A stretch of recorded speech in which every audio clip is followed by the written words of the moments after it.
right direction? Think we got it right. Okay. Fantastic. Well, I am Rick Miller with Gay Sons and Mothers, and I'm thrilled to have Nathaniel Hunt with us for an IG Live event. Welcome, welcome. Thanks for being here. Thank you for having me. You and I have been in contact with each other. We FaceTimed and talked about collaborating in some great way between Gay Sons and Mothers and yourself. And this is a great start. You can Yeah. bring a little cheer to a time that's depressing on a day that's freezing and cold. So Very true. tell us about yourself, who you are Um, and what you do. And I yeah, have lots of questions as well. totally. So like you said, my name is Nathaniel Hunt. I'm currently like a dancer, teacher, choreographer in New York City. I've been here for 10 years. August 2019 was my 10th year anniversary. Hi, Michelle. I still like looking on. Right. And I'm bearing the, COVID-19 like everybody else. Yeah. I'm originally from Glen Burnie, Maryland. Kind of born and raised there. Went to kind of a normal public high school for dance. And yeah, kind of ventured my way to New York City. I came here when I was 16, and I was like, Wow. Yeah, I'm what a I'm, place. I'm gonna move here. And my mom was like, I'm sorry, what? And I was like, I'm going to New York. She's like, okay. But yeah, and I've kind of been very fortunate to kind of have this career path Yeah. and the opportunities that I have had dancing with some really kind of incredible dance companies and choreographers. And yeah, I'm kind of feel like I'm right at the peak of my dance career. And, COVID-19 came in and was like, you're going to sit down and have a second. I was like, okay. Apparently, right. But Where yeah, where are you right now? Are you still in New York? I'm still in New York. And how are you faring? It's the same four walls. Week after week after week. Week Yeah. after week. Yeah, it's been like a month, and March 12th, Yeah. the evening of March 12th, that is when I kind of have gotten the email from the Met saying that they're kind of canceling their, their rehearsals and performances through the end of March. Tell us what you were doing at the Met at the time. Yeah, so this is my second season with the Metropolitan Opera. Ooh, I'm like, great. what? And I've been fortunate to be in 4 operas this season, and I was currently performing La Traviata and Hollander. I was in those Wow. 2. How amazing! Congratulations to you. It's great. Thank you so much. Thank you. So yeah, just kind of been here, been learning how to do some home workouts or using my kitchen island table as a ballet bar. But there's been a lot of Netflix shows watching, a lot of home cooked meals for sure. Yeah. But you do what you can. You take it one day at a time. Do you know any people that have been sick? I have, of course, it's like a couple degree separation. Yeah. I know of like a couple parents of friends who have had it. There was a young woman who I did a gig with. She tested positive. Yeah. Kind of a daily kind of updating on that. So it's not far out of my reach. Yeah. Unfortunately, Right. Yeah, you're in New York City and, you walk outside and everyone's with a mask and gloves and, which is great, preventative, but you can't escape the reality of what's going on, except being in your 4 walls. But then you're like, I feel guilty leaving. So it's this, it's definitely a mental and emotional kind of challenge, as well as physical. And how much are you watching the news and reading the papers or the internet? And does that make you crazy? I do Cuomo and coffee. That's so every day I listen to my Andrew Cuomo. He's amazing. Yes, I love he's him. amazing. I agree. He's so great. He's like real sassy and saucy. Sometimes I'm like, I'm for it. And he starts with the facts. I'm like, give me facts, and then he'll separate it, and he says, this is personal opinion. Yeah. And I love that. He's compassionate and supportive, and kind of straight to the point. And he's I think yesterday he had said, it's up to New Yorkers. Like it's up to the people. If they want to see a change, they will make a change. Yeah. And I was like, yeah. And so for me, it's like, I will do my diligence by, only leaving outside if I need essential things.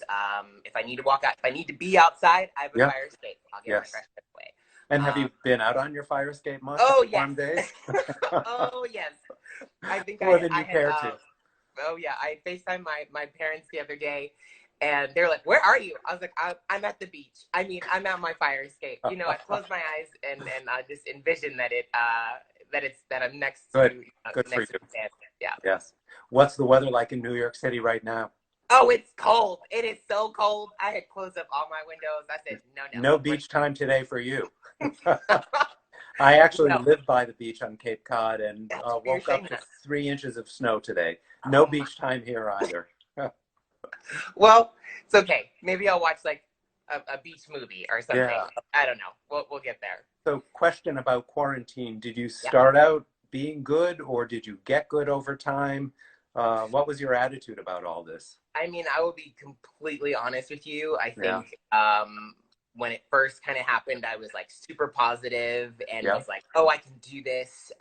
You know, it's gonna not easy, but like I can do, you know, I'm disciplined enough. But as the weeks have gone on, it's been very taxing. Primarily because I keep saying this, it's like I feel like I was in my normal life of taking class, of performing, of seeing my friends, and going to the gym. And then, you know, this coronavirus thing happened and I was kind of snatched out of my life and dropped into this new normal. And that's not, you know, I can't perform. I can't, you know, I'm looking at my living room being like, how much can I move this furniture, you know, to kind of actively stay active and dance. The fulfillment level is much less. So that has been the challenge, you know. That's a tough one. And I'm realizing that, like, I'm not the only person feeling the same feeling. There are other artists and other dancers and other people that I have worked with who feel similarly, that are like, I'm done taking online classes, or like, I miss my community, or like, you know, what is it for? When's the next gig? When am I performing? And that's the big question mark that everyone doesn't know. So it's been like an emotional, like I said, emotional challenge for sure. How are you keeping in touch with your friends, with your peers? And is that helping? Yes, absolutely. I tend to have like a daily Skype FaceTime session. Like tonight it's going to be with two of my friends, Layla and Michelle, and we do like our happy hour moment. Good. You know, yesterday was my parents. I talked to my mom yesterday. So for me, it's like this daily kind of check-in of just some sort of social interaction, because also it gives me the discipline of being like, all right, Nate, you have to shower today, and you have to shave your face, and you have to do some product in your hair. That's why I asked you to do this. Your mother called me and said, can you get him out of bed, please? Honestly, I wouldn't take it past her. She's gonna be like, you know, he's been a little, you know, scruffy these days. You need to clean up a little bit. Right, there you go. Do you think your mother's watching us? Yes, I saw her. She's on here somewhere. Hi, Mom. Well, these are tough times. Do you live alone or do you have roommates? I have roommates. And how's that working out? I mean, it's great, but they all left. Oh, okay. Can you blame them? Right. Yeah. I mean, honestly, no. I have three crazy, but also incredible roommates. And all of them are in the arts, and we've kind of created our little nest and home here. And, you know, we do kind of a weekly roomie Skype or FaceTime moment, which has been great. And I talked to, you know, one of my best friends, Deidre, who's also my roommate, yesterday. So even though we may not be in the same space right now, we are still very, very much interconnected, which has been great. I hate to ask you this with your mother watching, but if you knew that it was going to be this hard, would you have gone back to your parents, or would you have stayed where you are? It's such a tricky thing. I was literally talking to my mom about this yesterday. I would have loved to be home, and I would love to be home right now, especially with like my, you know, seeing my parents, my mom, my dad. I have an older sister, Danielle, and you know, her husband Andy, and their two kids, and I love my niece and nephew. But kind of logistically and realistically, you know, where they are asking, you know, make sure you quarantine yourself for about 14 days. Right. If you were to go somewhere.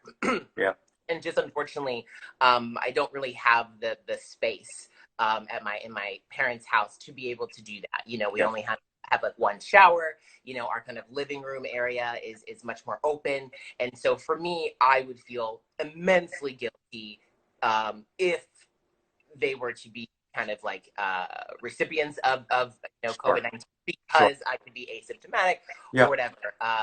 So we had it was a long kind of conversation yesterday, and my mom's like, will you stop feeling guilty? And I'm like, I'm sorry.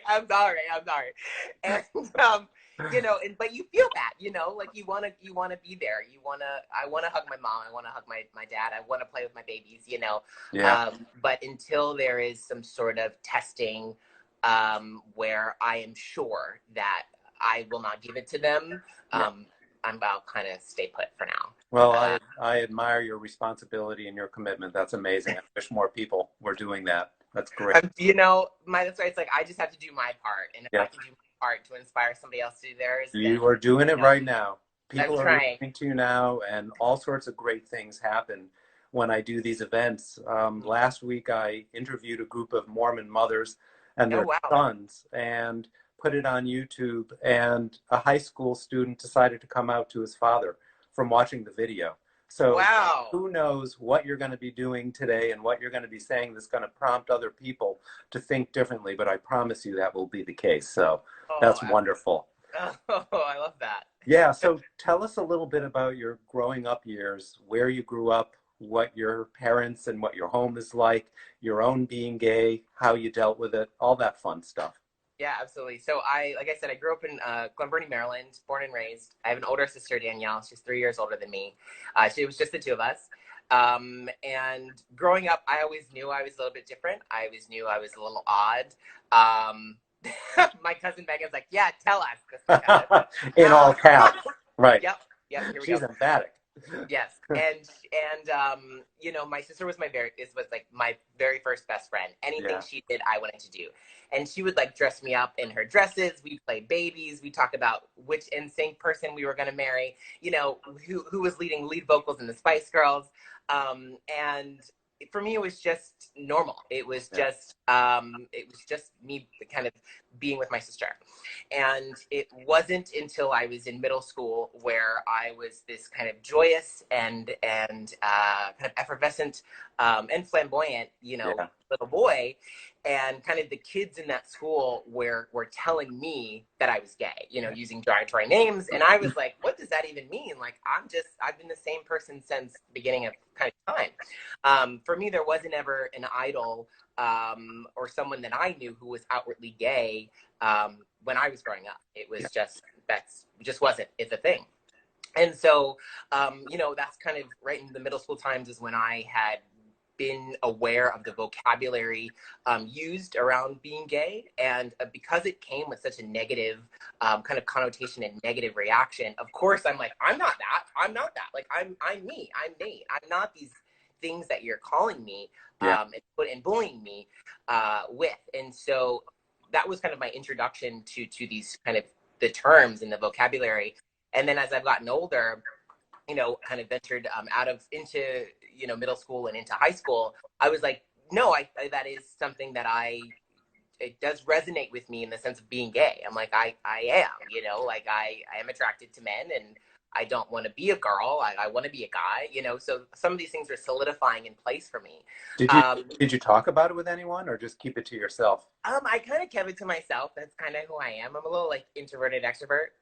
So I was like, I'm super cerebral, and I was like, I can figure this out. And I went to high school, and I was like, okay, this is getting much more not serious but real for me. And the first person I did come out to was my sister. I remember sitting on her bedroom floor, cross-legged. I'm looking at her, and I'm like, Danny, I'm a likist. She goes, what the hell is a likist? And I was like, it's just, I like who I like. And she was like, okay, whatever that means. I didn't know. I was trying to soften the blow, and she was like, I don't care. And my mom opened the door, and she was like, what are you guys doing? My sister's like, nothing, get out. And I was like, okay, my sister is the one. So she was kind of the first person I came out to. I went to New York City for the very first time. Yes, LOL, it's funny. I went to New York City for the very first time when I was 16 with my dance studio, Design in Motion Dance Studio, I felt so supported by these group of dancers, and that I could come to the city with all these people of different colors and take class, and I could be who I wanted to be. These people didn't know me. I came out publicly in Washington Square Park. We all sat in a circle. And when I went home that day on, I think it was like the Greyhound bus, I had committed myself to living my truth. Wow.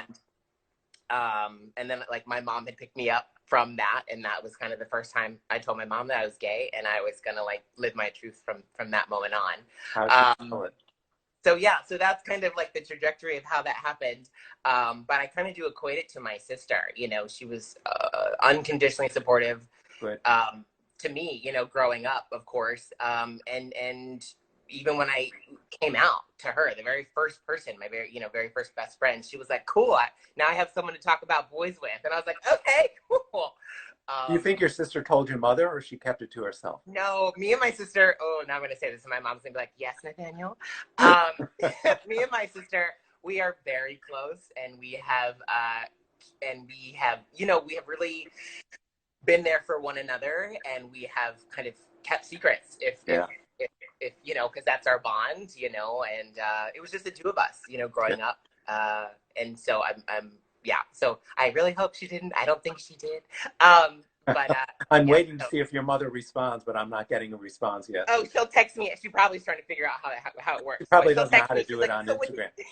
She'll text me like, "Well, what does that mean, Nathaniel?" I was like, "Nothing." What was your mother's response when you came out to her, and how has she been as an ally and as a friend? So the very first time my mom said she didn't. Okay, good. Thank you for clarifying that, Mom. Thank you, Mom. So the kind of road with my mom, as I've heard from other gay men, have had very similar experiences. And when I remember I was sitting in front of Panera, we were parked in front of Panera. My mom was like, "What is going on? Why the drama?" And you know, me. Mother's intuition. Yes, and I had said, you know, "Mom, I am gay," and there was kind of a long pause, and as soon as I said it, I was like, "It's out." I think for me going to New York, I was like, I'm living my truth, and I had been living my truth, and I knew that there were people who were supporting me. And that long pause happened. My mom said, "You know, Nate, well, you know what the Bible says about people being gay?" And I immediately, you know, said, "Yes, I do.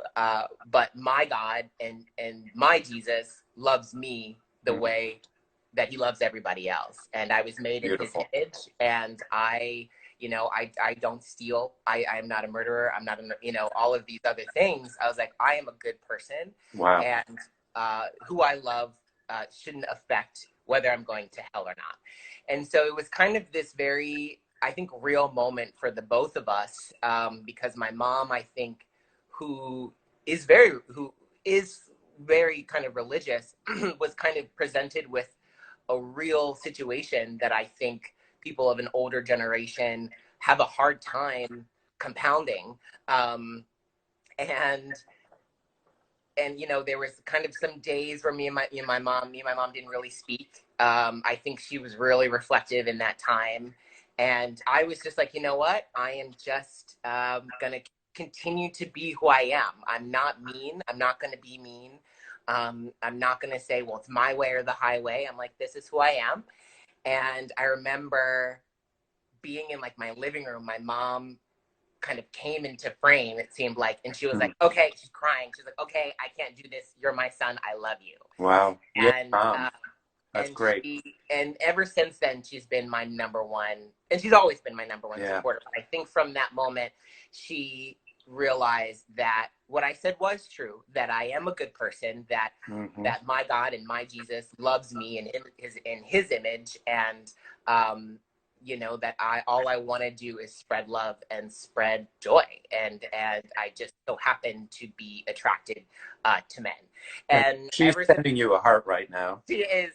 And I gotta say that I'm sure she's so proud of you listening to you, because as a teenager, you had self-esteem and self-awareness that many, many children don't have. And that says a lot about your mother, your father, your family, and yourself. And again, you're a role model to people. The fact that you could think this way, hold your own, and go to bat for yourself in such an impressive way is amazing. You know, it was definitely a challenge. You know, I think coming out, you know, I talk to, when I advocate, when I go and teach master classes, you know, I use dance as a medium to kind of facilitate acceptance. You know, Yeah. this is the one body you have. You walked into this world with it. You'll leave this world with it. No one controls it but you. Yeah. And it's like the choices that you have with that. And what like, a message. That's such an so, incredible message. So I try to, you know, kind of create that kind of symbolism between the two. Yeah. And there is, back in October, I taught a masterclass in Howard County Public Schools. I remember this. Where's that? And there's in Maryland, in Howard County. Yep. Yeah. There was a young student individual who had kind of DM'd me, I'm assuming of a queer status, said, I cannot wait to take the masterclass with you. I've been a big fan, and to have someone who's also gay, I just can't wait. And I remember as soon as I walked into that room, that individual, they were there. Yeah. And that person was elated that there was someone in the front of the room who not necessarily looked like them, but, you know, represent that visibility matters, that there was someone that was similar to that person. So I'm like, if I can do that. You are, as I said. I'm trying. You're doing it in ways that you don't even realize, that people don't always come up to us and say, you made an impact in my life today. Sometimes years later, they'll email us or they'll call or they'll whatever. But it's really profound and amazing that you're able to do this, and that you are, through your own medium of dance, spreading the word about being okay. And I'd like to switch to your career now. I found you on Instagram. I was immediately drawn to that self-esteem. You started your own company called, what is it called? The Nathaniel Hunt Project. Yeah. And I was like, I want to get this guy involved with Gay Sons and Mothers and do some kind of performance together. But what I was most struck by is that you're sharing a social message in very profound ways, including movement. And if you can just tell us about the trajectory of your career, your success, and the message that you're sharing with others. Yeah, I mean, I always felt like when I was growing up, you know, I didn't start dancing until I was like 14, like taking dance classes, ballet classes. And I always felt like I was the underdog. I always felt like I was playing catch up. And, you know, whenever there was an opportunity for me to dance, I just took it and I ran with it. And I didn't really care what I got. And, you know, I went to New York City, like I said, and graduated from LIU and Long Island University in Brooklyn. And I went to the Ailey School for a year. I had some really great mentors, Earl Mosley and Matthew Rushing, and they were like, Nate, go to Ailey, just get some extra training. I'm like, great, let's go, let's do it. And at the end of that year, the scholarship program, I was asked to kind of audition for the first company, Alvin Ailey American Dance Theater, and the second company, Ailey 2. The first company audition was on that Monday. I made it to the end. There was like me and maybe 9 or 10 other guys, and then the next day was Ailey 2, and I had gotten it that year. Wow. And that had really kind of launched me into my career. Ailey 2 is a 2-year contract, and I am all over the world, nationally, internationally dancing these incredible works from incredible choreographers with these incredible dancers. And then from there, I had kind of went into Ballet Hispanico, which is also kind of like an incredible company with these incredible dancers and repertoire.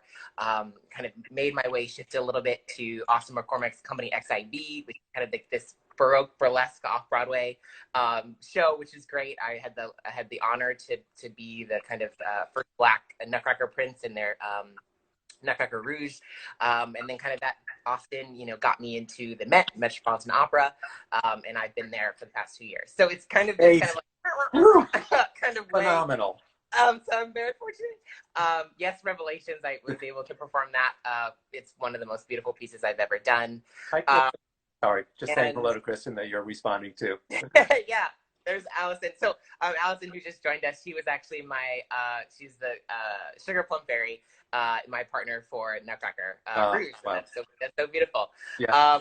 And kind of my message and my through line through all of my career was just, you know, because I felt like I was always behind, because I always felt that like I was playing catch up, any opportunity that I got, I was just grateful for it, because I didn't, in a sense, felt like I deserved to be there.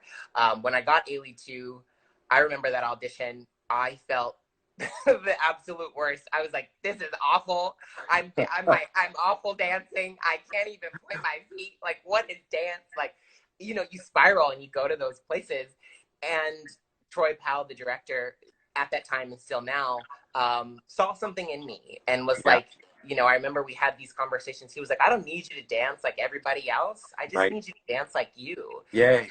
And to know, and so that's kind of that kind of message of what I have is special, and what you have is special, and what every dancer has is special.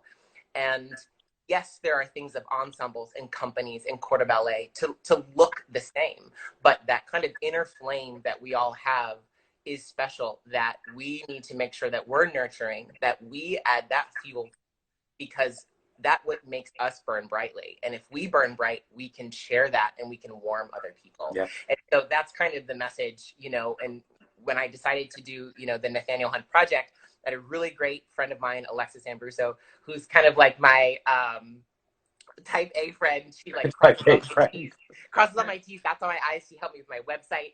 And she was like, you need to have an umbrella company that's all of these things for you, that has that same message to kind of exploit diversity and exploit uniqueness. And whether that's you teach a master class, whether you have a show, whether you curate a performance, whether you kind of create the summer intensive, whatever, all of those things need to have this umbrella, because yes, they are part of you, but they all are kind of intrinsically interconnected with that message. Yes.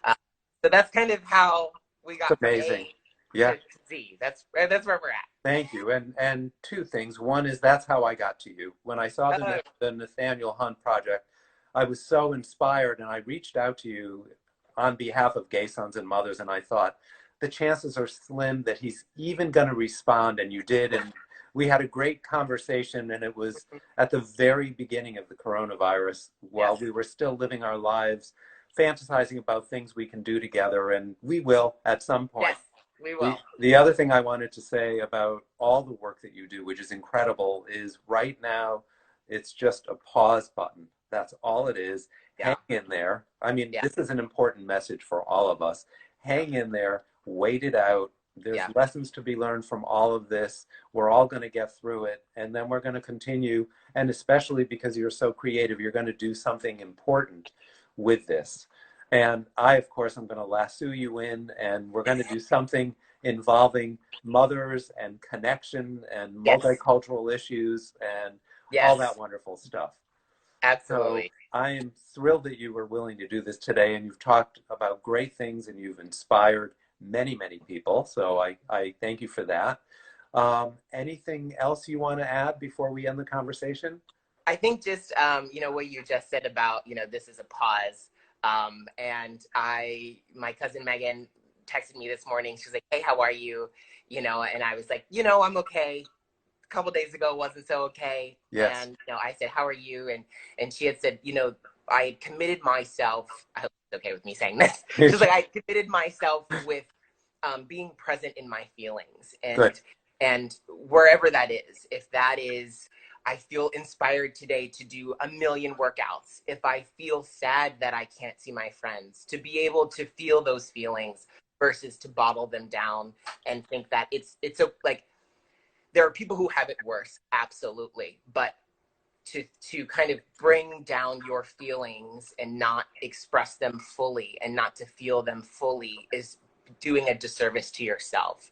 And she said that to me, and I was like, absolutely. So if anything, that's something that I want to share, especially during this time, is to feel your feelings, especially in this time, and that you don't need to compare your feelings to someone else's, nor do you need to compare your today from your yesterday. Yesterday could have been great, and today you feel bad that you feel great, or maybe vice versa. But to really be present and to feel your feelings. Well, I can tell you, as you know, but people watching may not know, that I'm a psychotherapist by day. That's my real job. And the answer that I've had for people lately is that there is no answer. Right. And it's okay not to be doing well, or it's okay to be doing well one day and not doing well another day. Right. just how it is. And so we make the best of it. Life moves on. We move on. And hopefully we bring something along with us along the way. And this is one example of that. So, yes, absolutely. So thank you so much for joining us. This has been wonderful. And please post it on your pages, and I'll post it on our story as well, so people can watch more of the interview if they're just coming in now. It's been great speaking to you, and we will continue in wonderful ways. Yay, sounds good. Thank you so much. Thank you. Take care. Good luck. Bye-bye.